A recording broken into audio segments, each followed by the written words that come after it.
Have you ever wondered who's behind the leading edge sign?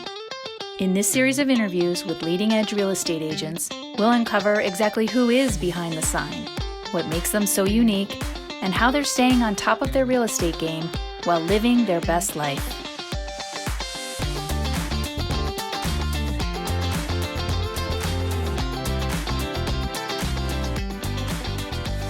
Hey everyone, it's Christine George from Leading Edge Real Estate, and welcome to episode 3 of Behind the Sign. Today, I'm really excited to be speaking with Kerry Dowlin and Kim Pengelly of the Kerry Dowlin team. Kim and Kerry serve the markets of Dorchester and the South Shore of Boston, and they're veterans in the real estate business. They're well known in the Dorchester community, and they're beloved by both clients and agents alike. To know Kerry and Kim is to love them. They're smart, funny, easy to connect, and they have a true appreciation for what's most important in life. So welcome, Kim and Kerry. Thank you. Thank you. Happy to be here. So happy to have you guys. Okay, so I always like to open up with some kind words from your clients. So I'm going to just read these kind words here. Right from the start, Kerry was attentive, responsive, and patient. Kerry put me at ease immediately, making it clear that she was happy to answer questions and be honest with her feedback. I had an early gut feeling that we could trust her to guide us through the daunting process of buying our first home. Each open house proved us right. I swear we couldn't sign a single visitor sheet without the selling agents commenting on how much they like working with Kim and Kerry. Their reputation with both clients and agents is a true testament to their work ethic and customer service. In the time since meeting her, Kerry has helped us successfully buy, sell, and buy again.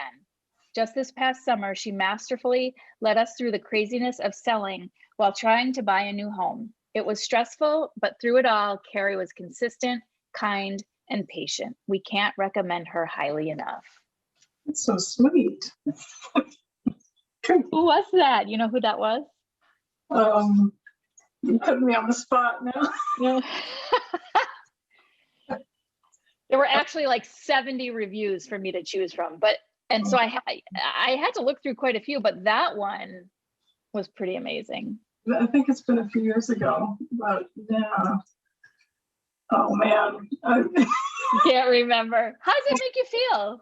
I'm kind of drawing a blank, but that's awesome. I mean, it's such a good, that's why I do this, like for that sort of result, and for people to kind of get to the end and realize, wow, this kind of happened in somewhat of a flawless way, even though there were a lot of moving parts, and because it is stressful to move and to buy a house, to sell a house, to buy another house, and especially if you're doing it simultaneously. So that's just incredible. Yeah. Was it Brittany and Allison?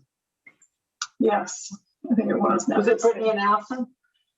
I don't know. They didn't give their name. They were, I think that's who that was. They were having a baby, and so that add that into the equation too.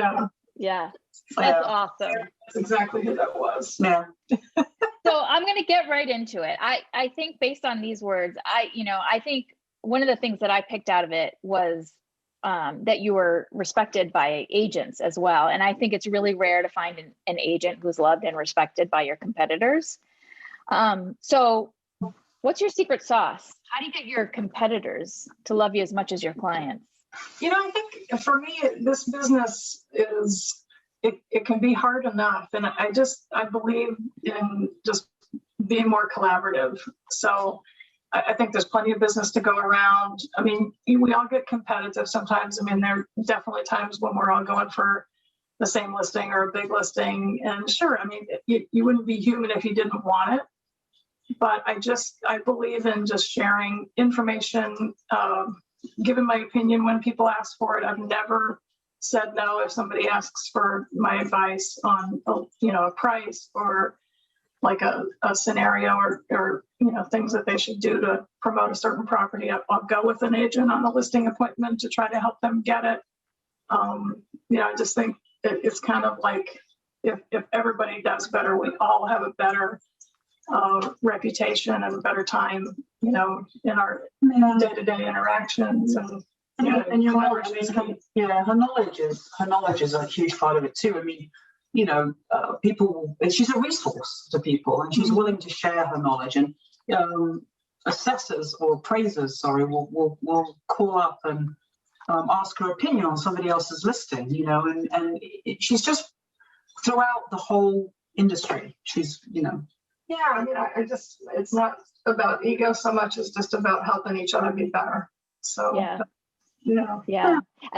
I think it's rare though in this business because, there is a lot of ego in a lot of agents, especially agents of your caliber who, are very high producing, very dedicated agents. And sometimes they can, they can let their egos get the best of them. So, I think you should be commended for that, really. Yeah, no, we've all met, and there are always people, when you see their name on a listing that you want to sell, you're like, and then there are other people that you're like, yay, I can't wait to see them. I know it's just going to be a positive showing experience, and the same on the other side, like when I have the listing and I have, several offers come in, it's like, it's really, with certain people that they're just a real straight shooter. They're going to, have ethics through the whole transaction. Yeah.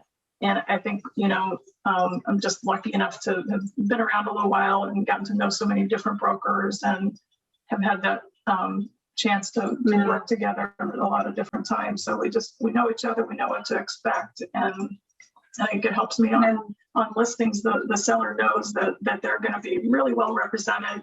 Somebody can text me and get an appointment to see something right away. I'm just responsive and communicative, and just I'm here to make the transaction work better for every single person who's a part of it. Yeah. I think if there was a label on the bottle of your special sauce, I think one of the ingredients would be keeping it real, which is, I think, what you're saying. It's like keeping it real, Yeah, it's the authenticity. Yeah. For sure. So let's talk a little bit about the business, because, it is a bit like a roller coaster.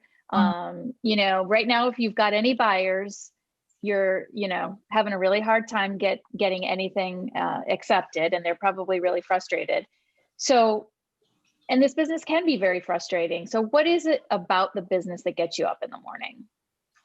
I love it. I think that's key to just my success and keeping me from getting burnt out, is that I still really enjoy it. And, whether I'm trying to put together the perfect proposal or strategy for selling a place, or, getting an offer accepted for a client, seeking out the perfect home for them, I really do get into it and just try to, if I can email a client or answer questions before they think of them, or just, make something happen behind the scenes that they might not even know about. It's just, that's what I love to do. It's just like putting a puzzle together and getting to the finish line as seamlessly as possible. Yeah. Kerry has a real talent for befriending people. So we've been, touchwood, we've been very lucky with our buyers, and we've gotten a lot of our offers accepted because Kerry will go above and beyond to find some connection to that listing agent, and then just kind of play on it to the point that this guy thinks, wow, this broker is amazing. She's going to be the best person for this, and we'll go to bat for her with his clients. I mean, most times we do have the highest offer, or we are within that range. But try to be competitive, but there's always something that pushes it over the top. Whether the buyer does the same thing, sometimes they come up with something extraordinary to link to a seller. When they write one of those letters, a love letter, to try to persuade a seller to take their offer or something. But she loves to win, so I think that's what gets her up in the morning. She loves to win. She loves the win, and she loves the puzzle. And that reminds me of that Facebook post with you putting the floor in place in your new office. So that no wonder why that was you doing it, because you love the puzzle. Definitely, she does. Yeah, definitely. And I think most of the pieces of the floor fit together perfectly. Won't say 100% of them, but most of them look pretty good. Oh my God, that's awesome. So what's the biggest lesson you've learned in this business? that's a great question. I think for me, it's never judging a book by its cover. Because I mean, you never know, like I was a brand new agent, like, you know, a few months in, and somebody walked into the office who had just been basically dismissed out of hand at a realtor's office down the street. He had a pre-approval letter, and I mean, he was completely profiled, and just like, they just didn't give him the time of day. And, you know, we started looking for a house. We bought a 2-family within a few months, and we became good friends. I mean, I just talked to him a couple of days ago. I mean, we're still great We friends. spent Thanksgiving together, you know, it's like Yeah. and the irony was that when they found the house, it was for sale by owner. And so Kerry backed out so he could get the house, and didn't even get a commission after working with him for 8 months. Helped him Oh, wow. and win it. Yeah, and he since has gone on to buy and sell with Kerry. But even better, the seller of the for sale by owner has done 9 transactions with Kerry since that one. That was kind of Oh great. my God. Wow. So that person who was judged in the first real estate company came to you and has been a huge source of business ever since. Yes. Yeah. And a good friend. Yeah, absolutely. Wow. Never judge a book by its cover. Love it. You I always love it. you walk into an open house and you wonder. I mean, some people really make an impression and, you know, kind of walk around like they could buy 10 of these, and then other people just don't look like they could afford to buy that house at all, and then they're the ones that make a cash offer. So I mean, you never know. Yeah, no, I think it's definitely it's a good mantra to live by. Do your research after the fact and Yeah. make sure. Google them after the fact. Yeah, right. Trust and verify, but give everybody the benefit of the doubt to start, I guess. That's awesome. So what's the craziest thing that's ever happened to you in this business? Shall I start with mine? Yes. And I've heard some really good stories before. Okay, so So my first closing that Kerry asked me to do, I'd never done one before, was at the registry. So she sent me over, and we had problems with this client prior to this. The client was so drunk, the closing attorney had to walk her around the registry and give her coffee until she was sober enough that he felt she could legally sign the papers. oh my God. How does that compete with the ones you've heard? Wow. Well, I'll tell you after I hear Kerry's. Wow. The funny thing that happened to me when I was a brand new agent, I was showing a multifamily in not the best area of Dorchester, and my tires got slashed while I was in showing the house. So I totally had to call one of my colleagues to come and pick me up and call AAA and get me out of there. Wow. I would have been a little nervous. Oh my God. She knew who did it, so you know it was just an act of aggression from the tenants in the building, you know. Yeah. So That's awful. Oh my God. It's so great that you can laugh about it now, right? Absolutely, you have to. Oh my God. Yeah. I mean, what's the alternative, right? Oh, that's awesome. So Real estate the first year. no, it's a good thing you didn't. the things you don't expect. Right. Oh my God. I love it. So tell me, what is next for the Kerry Dowlin team? What do you both looking most forward to? I think for us, we're Vacation. just Yes. there you go. The Kerry Dowlin team goes south. That's a good goal. Sorry, go I ahead. guess in order to get some more vacation time, we're just establishing more infrastructure, trying to scale, and you know, we've got terrific people working with us. I think for us, we really want to have a deep bench, a really, really good group of people. Yeah. It started, I think, with moving companies, and you know, Leading Edge has given us that foundation and just all the tools that we can automate and do things more virtually and a little bit more seamlessly on transactional front. I mean, you know, it's just, we've streamlined so much. And I think for us, the dog's getting in the show. Oh, I love it. But just, you know, trying to get our structure and our systems in place in such a way that we can just do more volume and still do every transaction and deal with every client in a way that we feel good about. Yeah, Absolutely. Let's put down some roots. I mean, that's what the pandemic did for us, was it gave us the time to really look at our infrastructure and say, okay, so are we building something that you can, or are we, you know, putting the groundwork in something that you can build on, or are we building on something that's not stable, that once we get to a certain height is just going to collapse? Yeah. So we're trying to put the systems in place, put a real great roots in the ground that we can build this business on. So not just, you know, Kerry and I can be successful, but that everybody who works with us can be successful, because we're all going in the same direction, which is hopefully up. Yeah. So I think that's kind of what we hope for the team, is that we just continue to go up, but doing it in such a way with what's below us is strong and solid. Yeah, absolutely. Leading Edge has definitely been a huge component in that, because they've given us so many tools to really kind of create this, which we didn't have before, you know? Yeah, for sure.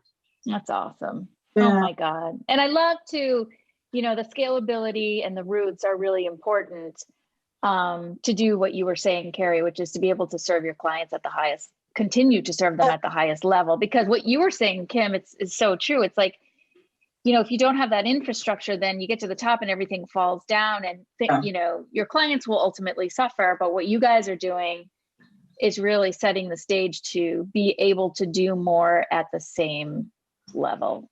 Yeah, that's important. I mean, the quality of every transaction is huge. Yeah, it's much easier to do it right the first time than to have to go back and fix it. Yeah. And I think we're learning that, you know, it's like, just, you know, like I say, Leading Edge makes the structure aspect of it a lot easier to deal with. Yeah, for sure. Awesome. All right, ladies. Well, I am going to close with 6 quick hit questions. Who wants to go first? Kimmy.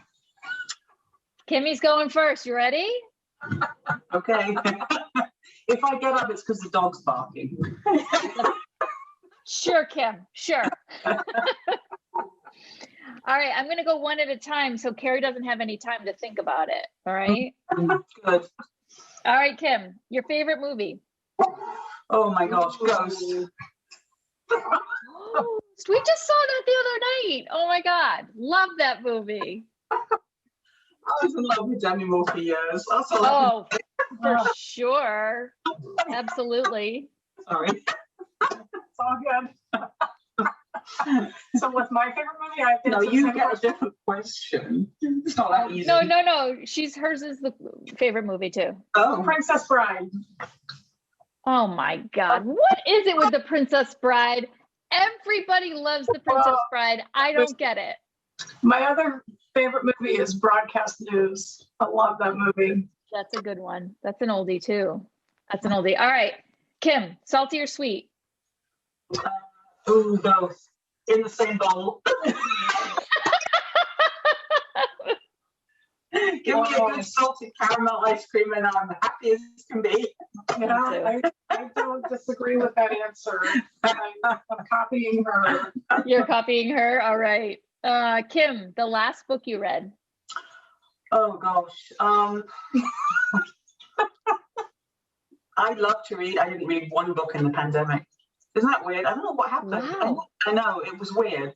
The last book I read, I don't even remember. It's been that long. It was probably something I love murder mysteries, so it was probably something by Sandra Brown or somewhere along that genre. Nice. My parents are both librarians, so I rebelled. I don't really read books. I start books. The last book you read was Michelle Obama. Oh, that's not true. Yeah, it is. I've read a couple books since then. Like, what was I doing? Sleeping. Okay. All right. So She doesn't read. 5 years ago, I've read a book since then. No, you haven't. Anyway, That's totally okay. I'm not a big reader either. real estate books. I read like Simon Sinek and Oh, I love him. Oh my God. I follow him on Twitter too, because he's always got his one-liners on Twitter. I totally missed that. What was that? Any question about the you know book? what? Look, just be nice. Come on. Okay. All right. Kim, I have where's the first That's fine. Anyway, go where's ahead. the first place you're gonna go travel to after the pandemic? I have to go to the UK. The UK. Yes. Okay. Like, Kim's home. Yeah. yeah. We have to go. Two trips scheduled in the past year. Yeah. We were not able to go on to the UK, so we're definitely going to go there first. Yeah. We need to go scatter my dad's ashes. Mhm. Yeah. So yeah, Okay. that'll be the first. That'll be the first trip for us, I think. Yeah. All right. From like Vermont. Kim, who would you most like to meet, dead or alive? Oh wow. Ooh.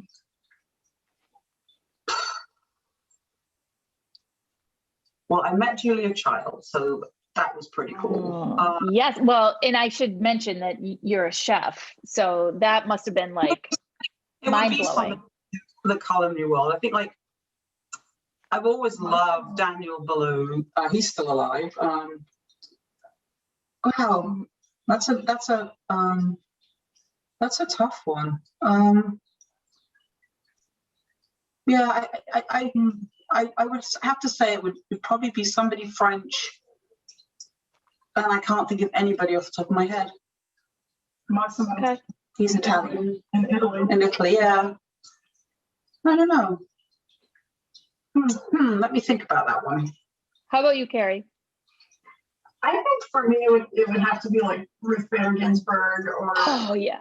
like just to hang out with for an afternoon and just fire questions at. I mean, that would be fascinating. She'd be cool. Yeah. She'd be amazing. Yeah, she would be cool. She'd be amazing. Perhaps she can come to the party my French chef would be making. Yeah. There you go. Sounds good. All right, Kim, this one's just for you. Oh dear. Finish this sentence. Your signature dish is. Ooh. Oh, that's the hardest thing. Everybody asks me that, and I don't have one. I don't have one. What's the favorite thing that you cook? I like it all. I like it all. Ask me what my signature dish is when I want to cook for Kimmy. This may surprise you, but my favorite shake and bake. I love it. If I'm gonna cook, it's shake and bake, and it's No. favorite I thing. love. Oh my God, shake she and bake. loves it. I get brownie points for days if I make her shake. She and bake. makes me shake and bake with mashed potatoes and broccoli, and it's the most delicious thing I've ever had in my life. But oh my God, you're a gourmet chef. I can't even believe it. That's why. I mean, I grew up. I didn't grow up with shake and bake, so for me, it would be like baked beans on toast, or like that kind of stuff. But I can eat that kind of food anytime. I can make that kind of food anytime. Like when I used to have my catering company, we would throw foie gras on the griddle and scrambled eggs. So that was the norm. Shake and bake was like, that was special. Like Chef Boyardee or something. I don't know. No. No, shake and bake is a much higher class. And I've evolved to making my own shake and bake now. I don't buy it anymore. I make my own shake and bake, so it's a little bit better.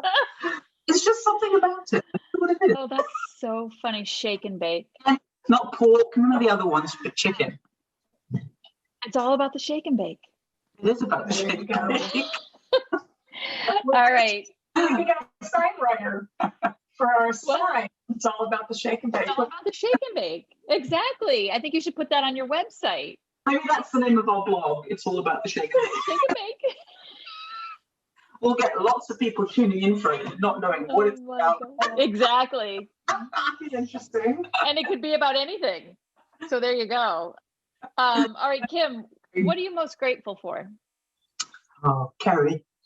Oh, wow. I was going to say you. Oh, Oh my God, what a way to close. Yeah, this year is just like, Kerry. wow. Like everything that's been good in my life has stemmed from Kerry, being with Kerry. So yeah, Kerry. Wow. Oh my God, I have goosebumps. And I feel exactly the same way. It's just none of this would have been possible without Kimmy. Oh my God, you guys. Holy man. We're going from the shake and bake to the love. Like, oh, I thought this was a real estate show. I know, Jesus. Oh, you're not supposed to swear. I swore. We just the whole religious group by saying that. Oh my God. Well, thank you guys so much. I really appreciate your time. This has been Always super fun. And for those of you watching, we'll make sure to include Kerry and Kim's website and contact information below. And if you're watching on YouTube, make sure you hit that subscribe button to get notified next time we have our next episode. Have a great day, everyone. My shake and bake recipe. Thanks for tuning in today.